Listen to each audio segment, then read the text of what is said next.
the mockery of Earth. The Zenith Station floated in the void between stars, a monument to galactic unity that had stood for 10,000 cycles. Within its crystalline halls, representatives from 400 civilizations gathered for the assessment, a ritual as old as the Galactic Concordat itself. Today, humanity would be judged. Ambassador Chen Wei stood alone in the observation pod, watching the assembly fill with beings of every conceivable form. Serpentine Vorthak coiled around their platforms, their scales shifting through spectrums humans couldn't even perceive. The geometric prisms floated in perfect formation, their bodies refracting light into mathematical patterns. Insectoid Krieg clicked and chittered in their section, compound eyes reflecting the chamber thousands of times over. All of them here to decide if humanity deserved a voice among the stars. The High Arbiter, a being of pure energy contained within a humanoid shell of living metal, raised its hand. The chamber fell silent. We gather to assess the worthiness of Terra, known to its inhabitants as Earth, for inclusion in the Galactic Concordat. Let the evidence be presented. The central hologram erupted to life, displaying Earth in all its blue-green glory. Then the images began to shift. Wars, endless wars. Humans killing humans with sticks, with swords, with guns, with bombs. Cities burning. Empires falling. The same cycles of destruction repeated across millennia. Laughter rippled through the assembly. Not kind laughter, but the sharp-edged mockery of superiority. The Vorthak delegate uncoiled, his voice dripping with disdain. Look at them. 20,000 of their years recorded, and they still fight over resources that proper technology would make infinite. They still divide themselves by the color of their skin, by lines drawn on maps by which deity they imagine watches over them. The Krieg representatives' mandibles clicked in amusement. Our analysis shows they've had atomic power for less than 200 of their years, and they've already nearly destroyed themselves with it twice. They poison their own air, pollute their own water. They are infants playing with fire. More laughter echoed through the chamber. The prisms harmonized in what passed for their version of humor, creating discordant notes that made the human ambassador's teeth ache. But Chen Wei remained silent, her dark eyes steady, watching. The presentation continued. Earth's ruins flashed across the display, pyramids in Egypt, Stonehenge in Britain, the underwater structures off Japan's coast, the geometric lines of Nazca. Primitive attempts at monument building, the Vorthak delegate declared. They stack rocks and call it achievement. They draw in dirt and claim mystery. Nothing here suggests anything beyond basic tribal development. Yet in the upper tiers, where the eldest races sat, there was no laughter. The Etherians, being so ancient they existed more as concept than form, stirred uneasily. The Silent Ones, who had witnessed the birth of the first stars, exchanged frequencies of communication no younger race could detect. The High Arbiter continued the presentation. Their space program spans barely 100 of their years. They've set foot on one moon, sent probes to the edge of their own system. Meanwhile, the youngest race here, the Kalanti, achieved faster-than-light travel within 50 years of splitting the atom. Ambassador Chen Wei finally stepped forward.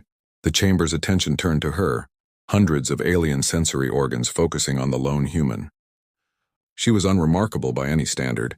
Average height, black hair streaked with premature gray, wearing a simple blue suit that seemed laughably primitive compared to the bio-integrated clothing and energy fields worn by other delegates. "You judge us by what you see," she said, her voice carrying despite its softness, "but you see only what we've chosen to show you." The Krieg delegate chittered dismissively. Spoken like a primitive trying to hide weakness behind mystery. What could you possibly hide that our sensors haven't detected? We've scanned every inch of your world. Chen Wei smiled, and something about that smile made several delegates shift uncomfortably. Your sensors scan for what you understand. Energy signatures, quantum fields, dimensional rifts.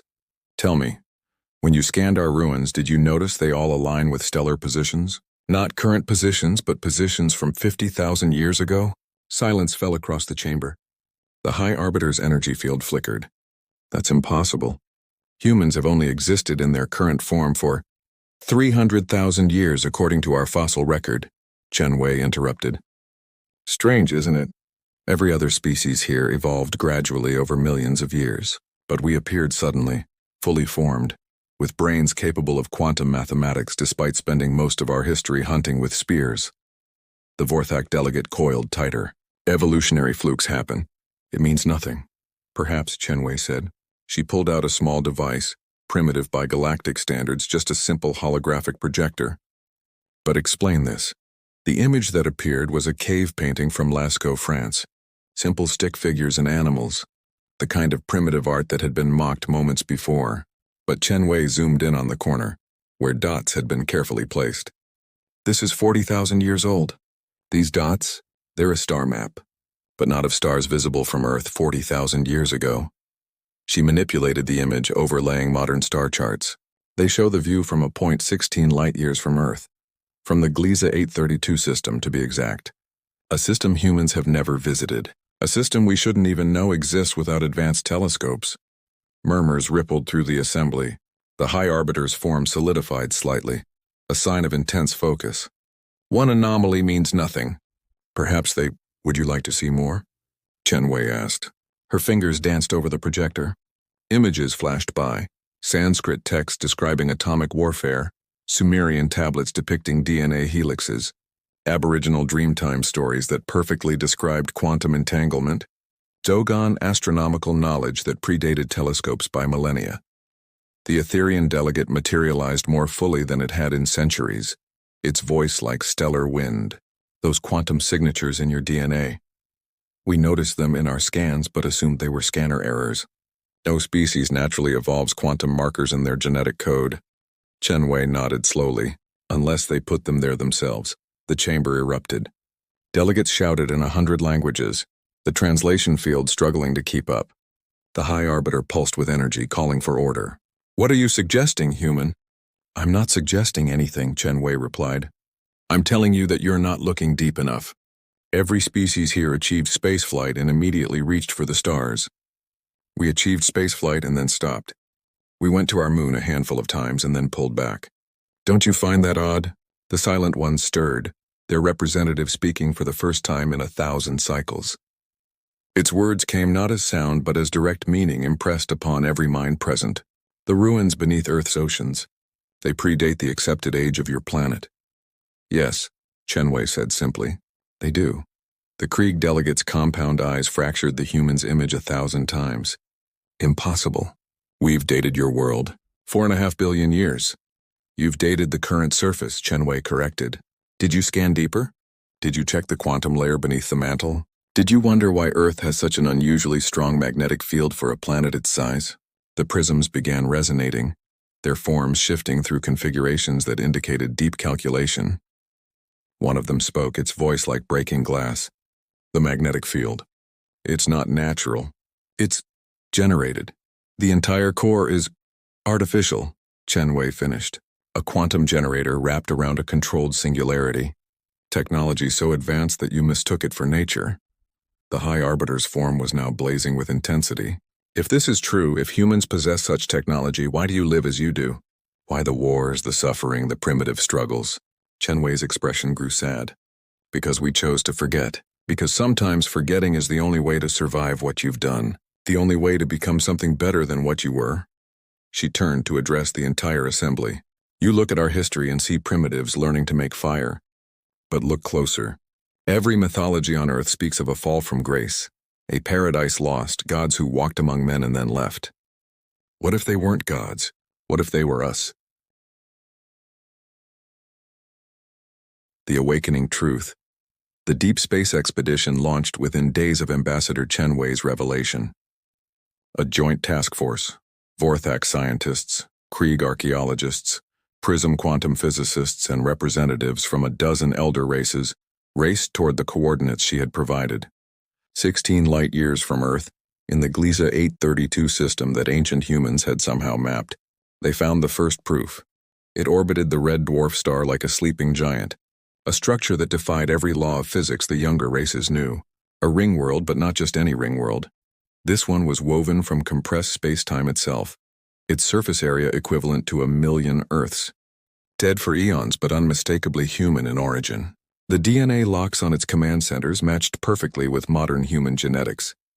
Inside, they found the records. The Vorthak xenoarchaeologist who first activated the archive went into immediate neural shock. When he recovered, His scales had permanently shifted to the deep blue of profound terror. They called themselves the predecessors, he whispered to the emergency assembly. Humans, they were the first. The very first. The archive told a story that spanned millions of years. Humanity had emerged from Earth when the galaxy was young and empty. They seeded life on thousands of worlds, guiding evolution, nurturing species toward sapience. The Vorthak, the Krieg, the Prisms, all of them, had been humanity's children in a sense. Uplifted by human hands, given the gift of consciousness by human science. But then came the revelation that changed everything. The archive called it the Echo Cascade discovery. A human scientist named Dr. Sarah Chen, an ancestor of the current ambassador, the record showed, had discovered that consciousness itself was finite. Every sapient mind that existed diminished the total pool of awareness in the universe. The more species that achieved consciousness, the less consciousness there was to go around. Eventually, the universe would reach a saturation point where thought itself would become impossible. Humanity faced an impossible choice. They could maintain their vast empire, their technology, their dominance, and doom the universe to eventual mindless darkness. Or they could step back. They could forget. They could give their children room to grow. They chose sacrifice. The great forgetting had been carefully engineered. Humanity dismantled their empire, buried their technology, rewrote their own DNA to lock away the memories. They created the Earth's artificial core to shield the planet from detection, to make it seem young and primitive. They burned their own history, leaving only fragments, just enough to survive, not enough to remember. But they also left safeguards. Back on Earth, as news of the discovery spread through the Galactic Concordat, those safeguards began to activate. In the depths of the ocean, massive structures that had been dormant for millennia began to hum with power. The quantum markers in human DNA, passed down through thousands of generations, responded to a signal broadcast from the ring world. Ambassador Chen Wei stood before the emergency session of the Galactic Concordat, but she was no longer alone. Beside her stood Professor Martinez, an archaeologist whose eyes now held flecks of gold, a sign of awakening genetic memory. Dr. Okonkwo, a physicist whose equations had suddenly become comprehensible to her in ways that defied her previous understanding. Captain Singh, whose military strategies now included tactics for weapons humanity hadn't possessed in recorded history. We're remembering, Chen Wei said simply, not all at once. That would drive us mad, but slowly, carefully, we're remembering what we were, what we chose to forget. The High Arbiter's energy form flickered with uncertainty. What do you intend to do with this returning knowledge? The same thing we did before, Chen Wei replied. We intend to choose. But this time we choose together. She gestured to the assembly. The Echo Cascade discovery was wrong. Consciousness isn't finite, it's multiplicative. Every aware mind adds to the total sum of universal consciousness. We learned this too late, after we'd already begun the forgetting. But we left ourselves a message, a truth encoded in our deepest genetic memories. Diversity is strength. Unity is power. Together is the only way forward. The Etherian delegate materialized fully, its ancient form shimmering with understanding. The cycles of destruction on your world. They weren't primitive warfare. They were tests. Yes, Chen Wei nodded. Each time humanity came close to unifying, close to peace, we were testing ourselves. Were we ready to remember? Could we handle the power without becoming what we once were? Benevolent tyrants ruling over a galaxy of children? Each time we failed the test. We fell back into division, into conflict. Until now. The Silent Ones spoke again, their meaning resonating through every mind. You allowed yourselves to be mocked. To be seen as primitive. Why? Professor Martinez stepped forward, his newly awakened memories lending weight to his words. Because humility was the lesson we needed to learn. We were gods once, or close enough that the difference didn't matter. We shaped species, moved stars, built ring worlds from twisted space. But we were alone at the top, and that isolation corrupted us. Not into evil, but into separation. We forgot that consciousness shared is consciousness multiplied. The chamber fell silent as the implications sank in. Humanity, the species they had mocked as primitive, as childish, as barely worthy of consideration, had been their creators. Their guides, their parents who had stepped back to let them grow. The Krieg delegates' compound eyes focused on the human delegation with new understanding. What happens now? Will you reclaim your technology? Your empire? No, Chen Wei said firmly. That time has passed. We're not your parents anymore, we're your siblings. We've learned what you've learned, grown as you've grown. The technology we're recovering won't be used to rule but to contribute. To add our voice to yours, not to drown you out. Across Earth, the awakening continued. In Tibet, monks who had meditated in certain caves for generations suddenly understood that their chants were activation codes, their prayer wheels, quantum computers spinning calculations across dimensions. In the Amazon, indigenous shamans realized their ayahuasca visions were genetic memories trying to surface, showing them the stars their ancestors had touched. In laboratories worldwide, scientists made breakthrough after breakthrough as dormant parts of their brains activated. Not all at once, the human mind needed time to adjust, but steadily. The cure for cancer turned out to be encoded in what they'd called junk DNA. Faster-than-light travel equations appeared in dreams. Children drew pictures of planets they'd never seen but somehow remembered.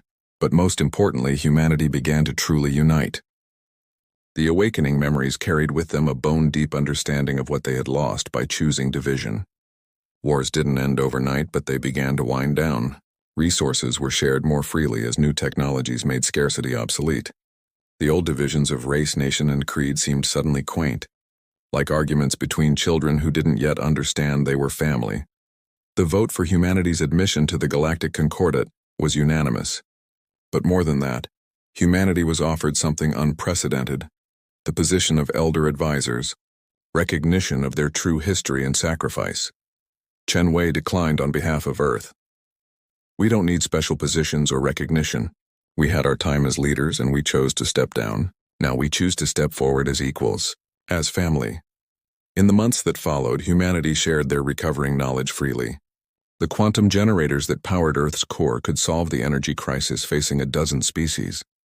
The biological adaptations encoded in human DNA offered medical breakthroughs for all. The archaeological sites on Earth became pilgrimage destinations, as species came to see the world where their consciousness had been first imagined, first nurtured. But perhaps the most profound change was in humanity itself. The recovery of their genetic memories didn't make them superior or arrogant. Instead, it made them grateful. They had been given a second chance, an opportunity to be part of something greater than themselves. They had learned the hardest lesson any species could learn, that true strength came not from power over others, but from connection with them. 1 year after the revelation, Ambassador Chen Wei stood in the same Galactic Concordat chamber where humanity had been mocked. But now the chamber was different. Humans sat interspersed among the alien delegations, not separate but integrated. Scientists compared notes across species lines. Artists shared visions that transcended biological boundaries. Children, human, Vorthak, Krieg, and others, played together in the station's recreational zones, their laughter a universal language. The High Arbiter approached Chen Wei, its energy form warm with what might have been gratitude. You could have reclaimed your empire when the memories returned. Why didn't you? Chen Wei smiled, the same smile that had once unsettled the assembly. But now they understood it. It was the smile of hard-won wisdom. Because empires end. They always end. But family? Family endures. We chose to forget, so we could learn to remember what really matters. Not the power to rule the stars, but the joy of sharing them.